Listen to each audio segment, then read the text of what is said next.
صدق الله مولانا العظيم وصدق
نہایت قابل سر احترام دوستوں بزرگوں، قرآن کریم کی جو آیت کریمہ آپ کے سامنے تلاوت کرنی تھی، سعادت حاصل ہوئی ہے، اس آیت کریمہ میں رب کریم نے فرمایا کہ فساد اور برباد ہو چکا ہے، خشکی میں بھی اور دریاؤں میں بھی۔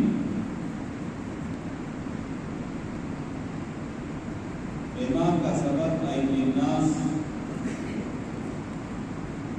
جو کچھ کمائی انسانوں کے ہاتھوں نے کی، ان کی جو بدعمالیاں ہیں، اس کی وجہ سے لِيُذِيقَهُمْ بَعْضَ الَّذِي عَمِلُوا، تاکہ ہم ان کے بعض اعمال کا ذائقہ ان کو دنیا میں چکھا دیں، لَعَلَّهُمْ يَرْجِعُونَ، تاکہ وہ نافرمانیوں سے باز آ جائیں۔ آیت کریمہ سے یہ بات معلوم ہوئی کہ انسان کی جو نافرمانیاں اور بدعمالیاں ہیں، ان کی سب سزائیں یہاں دنیا میں نہیں ملتی، ان کی سزائیں اللہ تبارک و تعالی آخرت میں وہ دیں گے، اور دنیا میں عبرت کے لیے تھوڑی بہت اللہ تبارک و تعالی عذاب کا ذائقہ چکھاتے ہوئے یہ اپنی مخلوق کو بتانا چاہ رہے ہیں، تاکہ تمہیں پتہ چل جائے کہ عذاب کتنا سخت ہوتا ہے اور تم اس کو برداشت نہ کر سکو گے، اور تاکہ وہ نافرمانیوں سے باز آئیں۔ معلوم نہیں ہوا کہ آج سب کو عذاب کے بڑے بڑے ریٹ کو آخرت میں رکھے ہیں اللہ نے، ان میں سے کچھ ذائقہ نافرمانوں کو یہاں چکھایا جاتا ہے، اور اللہ کی رحمتوں کے بھی بڑے بڑے ریٹ کو آخرت میں ہیں، اور ان رحمتوں کا کچھ ذائقہ اللہ دنیا میں اپنے نیک بندوں کو چکھاتے ہیں، اور مقصد یہ ہے تاکہ یہ انسان نافرمانی سے باز آئے۔ پیارے نبی صلی اللہ علیہ وسلم کی طویل حدیث آپ کے سامنے رکھی، جو ترمذی شریف کی حدیث ہے، اور آپ صلی اللہ علیہ وسلم نے اپنی امت کو آگاہ کیا، خبردار کیا کہ میری امت کے لوگوں، تمہارے اندر جب اس طرح کی خرابیاں پیدا ہو جائیں گی اور اس طرح کی بری خصلتیں جب تمہارے اندر پیدا ہو جائیں گی، تو پھر میری رحمتوں کے دروازے بند ہو جائیں گے اور عذاب کے دروازے کھل جائیں گے، مصیبتوں کے دروازے کھل جائیں گے۔ یعنی کہ حضور صلی اللہ علیہ وسلم نے فرمایا، اذا فعلت امتی 15 خصلة حل بها البلاء، جب میری امت کے اندر یہ 15 بری خصلتیں جب آ جائیں گی اور اس طرح کی بری خصلتوں کا انتخاب بھی امت کرنے لگ جائے گی، فرمایا حل بها البلاء، بلا اور مصیبتوں کے دروازے کھل جائیں گے اور رحمتوں کے دروازے بند ہو جائیں گے۔ صحابہ اکرام نے تڑپ کر پوچھا، قالوا وما هي یا رسول اللہ صلی اللہ علیہ وسلم، وہ 15 بری خصلتیں کیا ہیں کہ جن کی وجہ سے اللہ کی رحمت اڑ جائے گی، اللہ کی رحمتوں کے دروازے بند ہو جائیں گے، مصیبتوں اور بلاؤں کے دروازے کھل جائیں گے، آفتوں کے دروازے کھل جائیں گے؟ تو پیارے محبوب صلی اللہ علیہ وسلم نے ایک ایک کر اپنی امت کو وہ بری خصلتیں بتائی، فرمایا کہ اذا كان المغنم دولا، فرمایا جب مال غنیمت کو اپنا ذاتی سرمایہ سمجھا جانے لگے گا، مال غنیمت اس مال کو کہا جاتا ہے اللہ کے دین کی سربلندی کے لیے، اعلیٰ کلمت اللہ کے لیے جب مسلمان جہاد کریں اور مالی غنیمت حاصل ہو جائے تو وہ سب مسلمانوں کا حق ہوتا ہے۔ وقت کا حاکم اور سالار اس کو اپنا ذاتی سرمایہ سمجھ کر حرب کرنے لگ جائے۔ والامانۃ اور امانت کو مالی غنیمت سمجھ کر لوگ حرب کرنا شروع کر جائیں، امانتوں میں خیانت شروع کر دیں، جس کے پاس امانت رکھی جائے اس امانت کی پاسداری نہ کرے، اس میں ڈنڈی مارے اور وہ امانت اس کے عہد تک نہ پہنچائے۔ حالانکہ قرآن میں اللہ نے فرمایا ان اللہ یأمرکم ان تؤدوا الامانات الی اہلها، بے شک اللہ تمہیں حکم دیتا ہے کہ امانت اس کے اہل کے سپرد کرو۔ پیارے محبوب صلی اللہ علیہ وسلم نے جب بھی بات و نصیحت فرمائی، اکثر یہ مبارک کلمات اس نے ارشاد فرمائے ہیں، لا ایمان لمن لا امانت له، اس شخص کا کوئی ایمان نہیں جو امانت کی پاسداری نہیں کرتا، امانت دار نہیں۔ ولا دین لمن لا عہد له، اس شخص کا کوئی دین نہیں جو عہد کی پاسداری نہیں کرتا، وعدہ وفا نہیں کرتا۔ اکثر و بیشتر پہلے میں صلی اللہ علیہ وسلم نے جب بھی بات و نصیحت فرماتے ہیں جملے ضرور ارشاد فرماتے ہیں، وَالزَّكَاةُ مَغْرَمًا،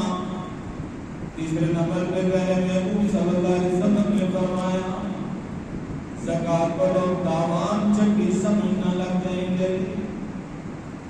اور جس طرح ٹیکس میں چوری کی جاتی ہے، اصل سرمایہ چھپایا جاتا ہے ٹیکس سے بچنے کے لیے، اسی طرح زکوٰۃ سے بچنے کے لیے مال کو چھپائیں گے، اس میں خیانت کریں گے، اور کوئی جا کر کہے گا کہ رمضان سے پہلے میں اپنی رقم بینک سے نکالوں تاکہ زکوٰۃ سے بچ جاؤں، اور کوئی کہے گا میرا تعلق تو اہل تشیع سے ہے، میں زکوٰۃ کو نہیں مانتا، تحریری طور پر لکھ کے دیتا ہوں میری زکوٰۃ نہیں کاٹنی، اور کوئی کیا مروا استعمال کرے گا، کوئی کیا۔ فرمایا والزکاۃ مغرما، زکوٰۃ کو تاوان اور چکی جب سمجھا جانے لگے،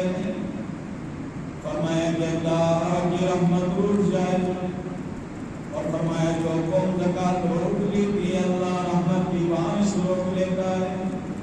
ضرورت کے وقت بارش کا ایک قطرہ بھی نہیں برستا۔ فرمایا کہ اگر شریف فرید رضوانہ آتا ہوں تو بارش کا ایک قطرہ بھی نہ ہو، اور فرمایا وَأَطَاعَ الرَّجُلُ زَوْجَتَهُ، اور ایک شخص اپنی بیوی کی اطاعت کرے گا،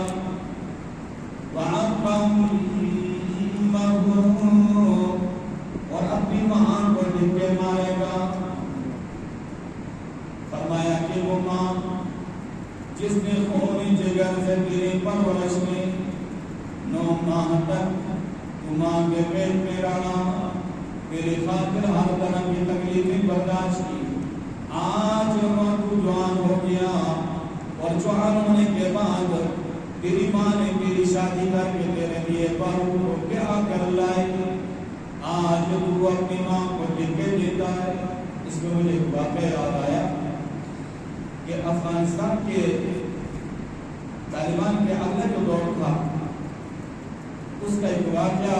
ایک عالم نے بتایا کہ ایک بڑی والدہ نے اپنے بیٹے کی شکایت کی کہ یہ میری نافرمانی نافرمانی کرتا ہے اور میرا کہا نہیں مانتا، لیکن میں آپ لوگوں کے پاس اس لیے لے کر آئی ہوں تاکہ آپ اس کو نصیحت کریں، اس کو سمجھائیں،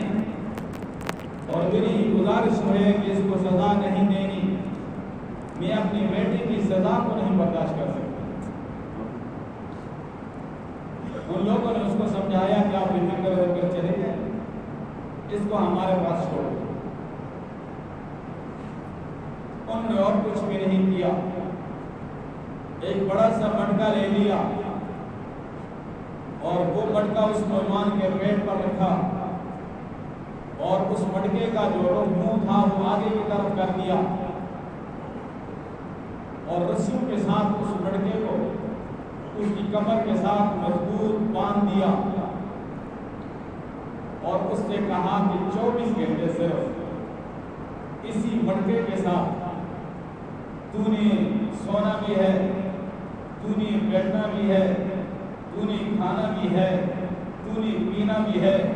تو نے قضاء حاجت بھی اسی طرح کرنی ہے اس کے ساتھ۔ 24 گھنٹے کے بعد ہم تجھ سے یہ رپورٹ لیں گے کہ تیری کیا حالت ہوئی تھی۔ 24 گھنٹے کے بعد جب اس سے پوچھا گیا تو اس نے کہا رب کعبہ کی قسم، ان 24 گھنٹوں میں نہ سکون سے میں بیٹھ سکا، نہ میں لیٹ سکا، نہ میں جناب علی سو سکا، نہ میں کھا پی سکا، اور میں بہت مشکل سے یہ 24 گھنٹے گزرے ہیں۔ تو اس وقت وہ عالم جو تھا، اس کی تربیت پہ معمور تھا، اس نے کہا کہ اسی طرح تیری والدہ نے تجھے اپنے پیٹ کے اندر 9 ماہ تک رکھا ہے، اسی حالت میں جناب علی اس کا اٹھنا بیٹھنا بھی تھا، کام کاج بھی تھا، اس کا سونا بھی تھا، اس کی عبادت بھی تھی، اور اسی طرح 9 ماہ گزارے۔ آج تجھے احساس ہو جانا چاہیے کہ تیری خاطر تیری والدہ نے کتنی تکلیف ہے۔ اس کو بات سمجھ آ گئی، اور اس نے کہا کہ آئندہ میں اللہ سے وعدہ کرتا ہوں کہ اپنے والدین کی نافرمانی کبھی بھی نہیں کروں۔ انسان زیادہ اکڑ کے چلتا ہے اور زیادہ شوقیاں جب تو دکھاتا ہے نا، تو تو اپنے اس حالت کو یاد کر لے جب تیری والدہ تیرا پیپر چینج کیا کرتی تھی، اور جب تجھے دھو کر صاف کرتی تھی اور خوشبو سے مہکاتی تھی، اور جناب علی تو پھول کی طرح مہکتا تھا، اس کا تھوڑی دیر کے لیے تصور کر لے تو تجھے پتہ چل جائے۔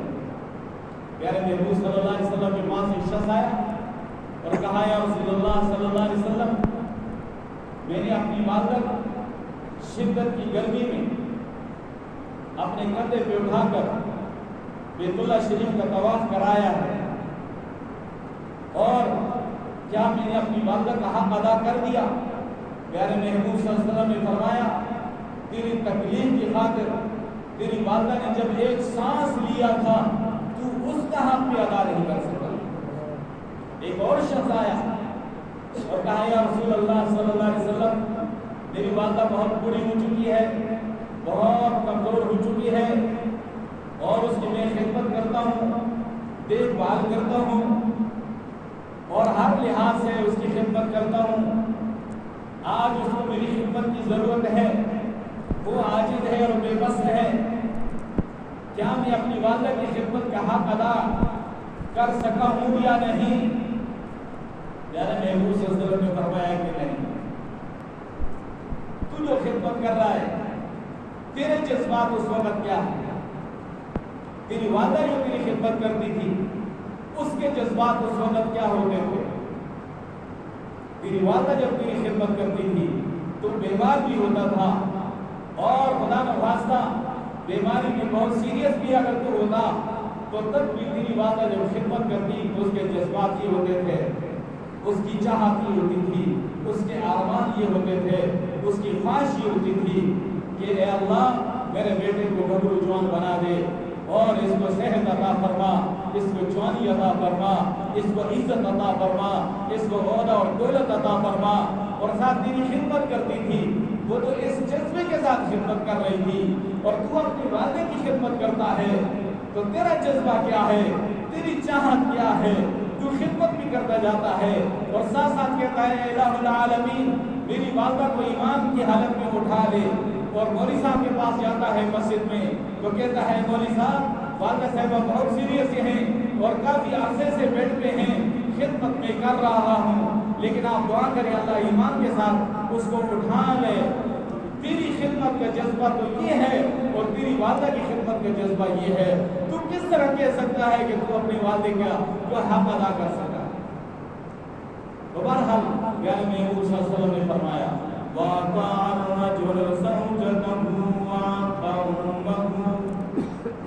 فرمایا شخص اپنی بیوی کی اطاعت کرے گا اور اپنی ماں کو دھکے دے گا، وَبَرَّ صِدِيقَهُ وَجَفَا بَعَهُ، اپنے دوست کے ساتھ نیکی کرے گا، چھاتی پھیلا پھیلا کر اس سے ملے گا، وَجَفَا أَبَاهُ، اپنے باپ کے ساتھ بے وفائی کرے گا، اپنے باپ کے ساتھ تو دوستی نہیں کرے گا، اپنے باپ کے پہ ظلم کرے گا، اور اپنی 24 گھنٹے کی زندگی میں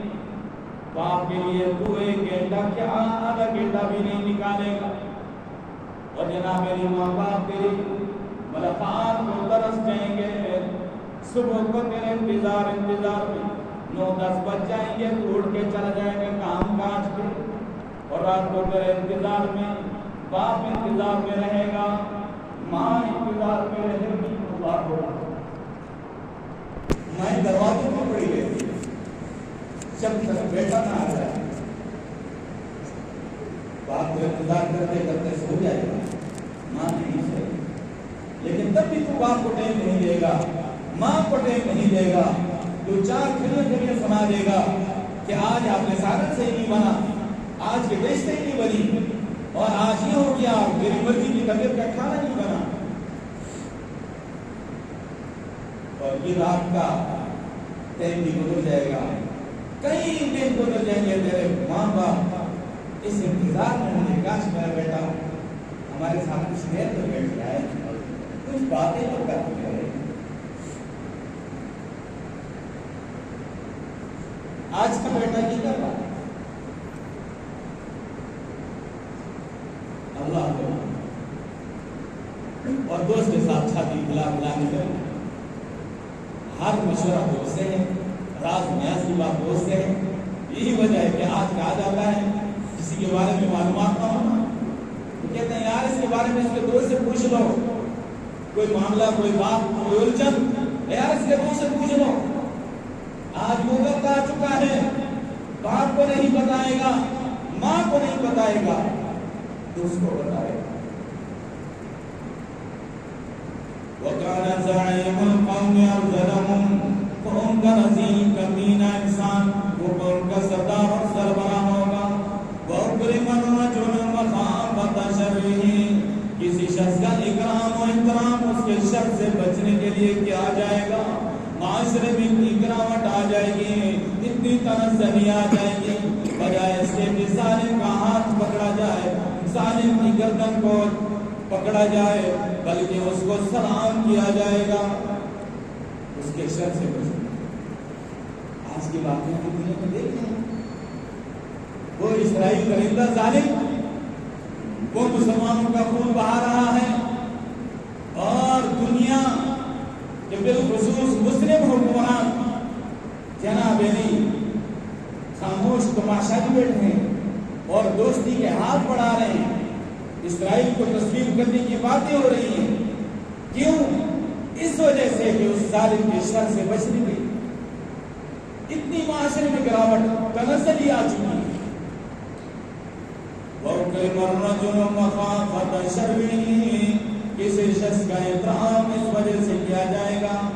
سلام اس لیے کیا جائے گا تاکہ اس کے شر سے بچ جاؤں۔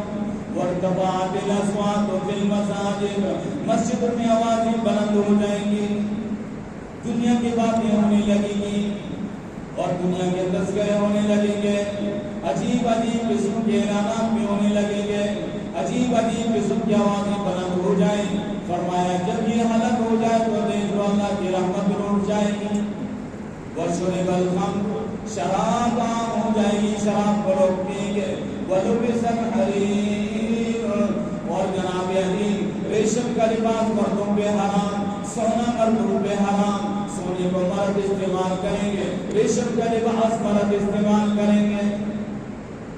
واتخذت القیان والمعازف, واتخذت القیان والمعازف, گانے بجانے والوں کو اور گانے کے آلات کو لوگوں جو ہے اپنا لیں گے. آج تو ہر مقام پہ بلکہ ہر اللہ ماشاء اللہ انسان کی جیب پہ یہ موسیقی کے آلات پڑے ہوئے ہیں, ہر گھر میں ہیں. کون خوش نصیب ہے جو اسے آج بچ رہا ہے. اور جناب یہ میراثی اور قدروں کی جناب میری جو عزتیں ہو رہی ہیں اور جو مانگ, میں حیران ہوا پچھلے دنوں امریکہ نے پتہ نہیں کتنے عرصے سے پلاننگ کر کے بڑی ٹیم تشکیل دی, اور وہ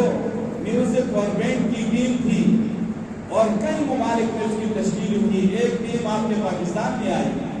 اور اصل میں یہ ہم جنس پرستوں کی ٹیم ہے,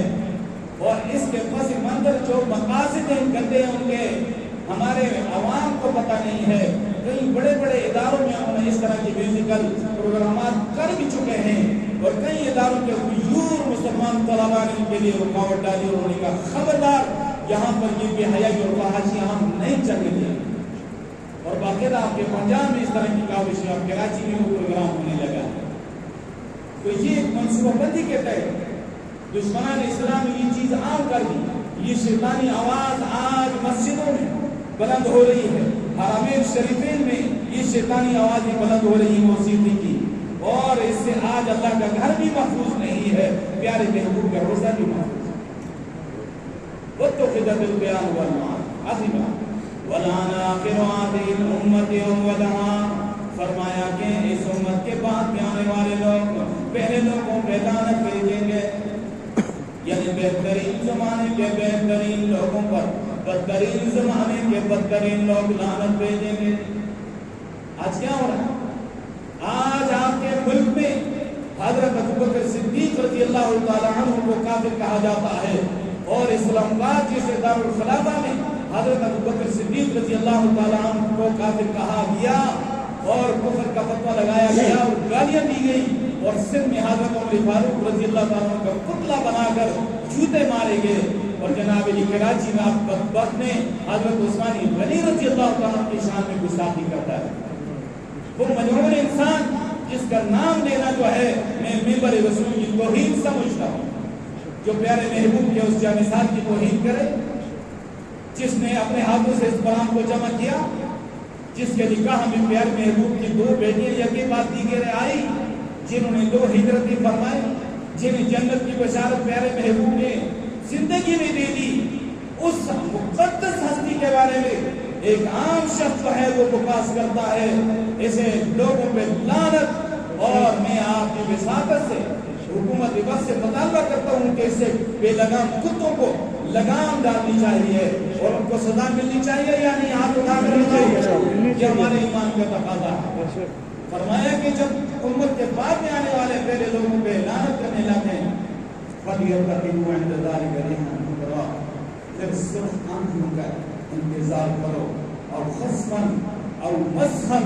یا زمین پھٹ جائے گی, زمین کے لوگ دھس جائیں گے, شکلیں مسخ ہو جائے گی, جب اس طرح کی صورتحال ہو جائے گی. کاش کہ میں اس حدیث کی تشریح مزید آپ کے سامنے بیان کرتا, وقت پورا ہو گیا. انشاءاللہ آئندہ پھر کبھی اس پہ بات ہوگی. اللہ مجھے آپ کو عمل کی توفیق عطا فرمائے.